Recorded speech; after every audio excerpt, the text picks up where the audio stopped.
So one more beautiful frock in lavender అండి. అసలు lavender colour నచ్చని వాళ్ళు ఉండరండి. నాకు తెలిసి చాలా బాగుంది ఫ్రాక్ కూడా. మనకి కలర్స్ కూడా మంచి డార్కర్ టోన్స్లోనే ఇచ్చారు. పేస్టల్ షేడ్స్ కూడా డార్కర్ టోన్లో ఇచ్చేసారనమాట. అండ్ మనకి ఎంబ్రాయిడరీ కూడా కలర్ కాంబినేషన్స్ కూడా చాలా నీట్గా తీసుకున్నారు. వర్క్మెన్షిప్ కూడా చాలా బాగుంటుంది. చక్కగా రౌండ్ నెక్ వస్తుంది. రౌండ్ నెక్ కూడా బ్యూటిఫుల్ ఉంటుందండి.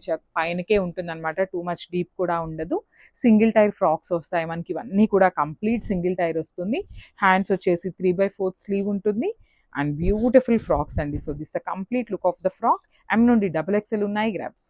One more beautiful frock in peacock blue colour అండి. So peacock blue which is very unique shade అని చెప్పచ్చు. రెగ్యులర్గా మన వార్డ్రోబ్స్లో చూసే కలర్ కాకుండా ఉండాలి అనుకుంటే పికాక్ బ్లూ కలర్ అండి. చాలా బాగుంటుంది. వేసుకున్నా కూడా చూడటానికి ఇట్లా అనిపించిన మంచి షేడ్ అండి. వేసుకుంటే మాత్రం చాలా బాగుంటుంది డ్రెస్ అయితే. సో యోక్ పార్ట్ అంతా కూడా చూడండి తులిప్ ఫ్లవర్స్ ప్యాటర్న్లో మనకి కంప్లీట్ మిషన్ ఎంబ్రాయిడరీ వచ్చేస్తుంది. ఇట్లా ఉంటుందండి. అసలు వేసుకుంటే చూడండి ఎంత బాగుంటుందో అసలు ఫ్రాక్ అయితే. సో 3/4 స్లీవ్ ఉంటుంది. నాట్ ఈవెన్ ఎల్బో అండి. 3/4 దాకా వస్తుంది అనమాట స్లీవ్ కూడా. సో సింగిల్ టైర్ వస్తుంది ఫ్రాక్ అనేది. సో గీరా కూడా చూడండి చాలా నీట్ గీరా వస్తుంది. రౌండ్ నెక్ ఉంటుందండి. Front round neck and then back కూడా రౌండ్ నెక్ వచ్చేస్తుంది. So this the complete look of the frock. So M నుండి XXL ఉన్నాయి, గ్రాబ్స్.